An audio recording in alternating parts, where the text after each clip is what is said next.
Oui, bien sûr. Donc, Natacha Vazdeir, donc je suis enseignante et chercheure à l'université Bordeaux-Montaigne, spécialisée dans la littérature de science-fiction, dans la science-fiction d'ailleurs en général, d'où ma présence ici aux Utopiales, voilà, en tant que spécialiste universitaire donc de la science-fiction. Puis le deuxième volet de mon travail en tant que chercheur, c'est aussi de mettre en valeur véritablement le travail des écrivains.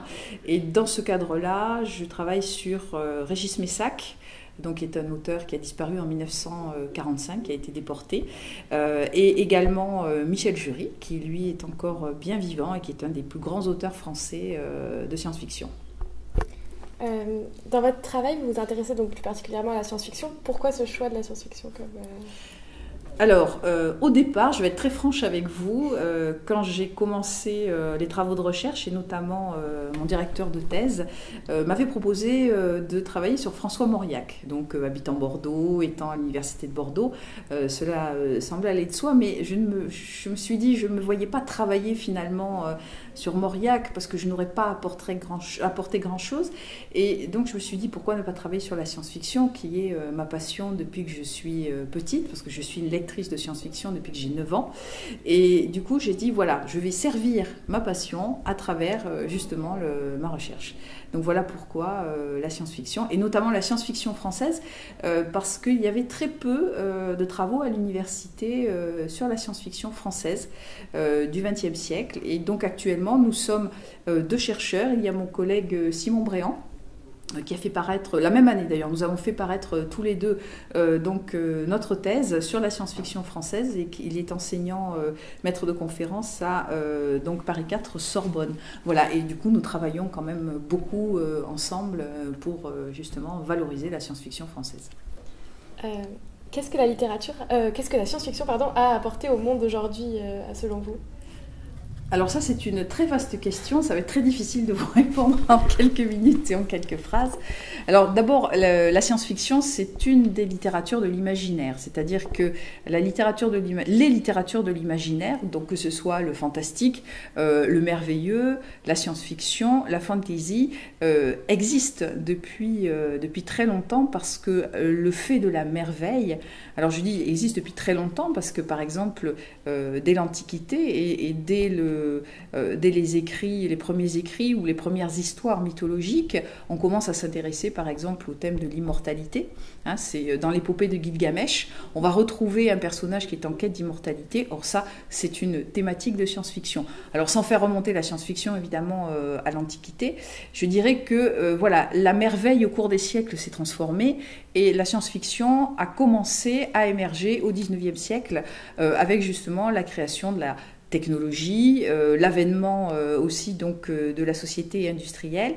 Et à partir de la seconde moitié du XIXe siècle, on peut commencer alors à parler évidemment d'anticipation, de merveilleux scientifiques, et puis de science-fiction véritablement donc au XXe siècle. Voilà à peu près. Mais le terme existait déjà dès le XIXe siècle.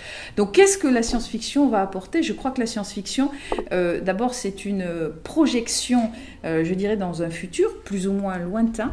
Et je pense que la science-fiction, c'est aussi véritablement un esprit critique et un esprit de jugement sur les futures, je dirais, les futures projections humaines, et comment les sociétés vont évoluer, comment la technologie va évoluer. Alors, il y a un terme que j'aime bien qui s'appelle, en fait, la science-fiction serait une mythologisation de l'avenir. C'est-à-dire, plutôt que parler de mythes passés, en fait, la science-fiction, c'est une mythologie de l'avenir. Voyez ? Et donc, on va, par exemple, parler du mythe du surhomme, du mythe de l'apocalypse.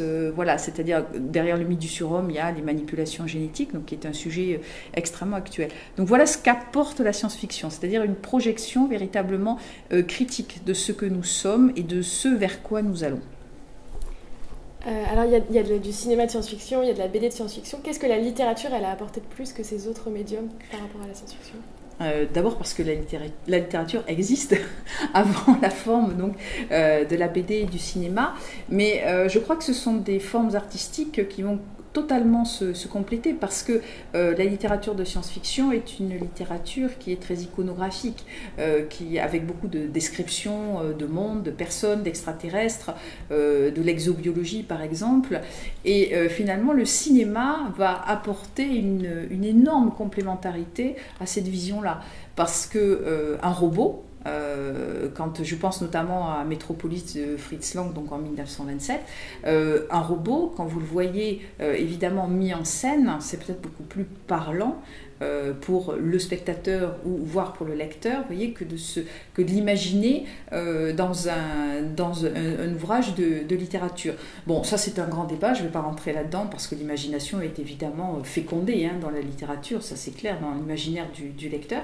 Mais voilà, je crois que la science-fiction est essentiellement un art ou un domaine de l'iconographie. Et c'est pour ça que aujourd'hui, par exemple, eh bien, le cinéma de science-fiction, c'est le cinéma le plus populaire qui soit sur toute la planète, et que la BD, bien évidemment, qui est également donc un art iconographique, la BD, les jeux vidéo, par exemple, aussi, vont s'emparer du domaine de la science-fiction. Merci beaucoup.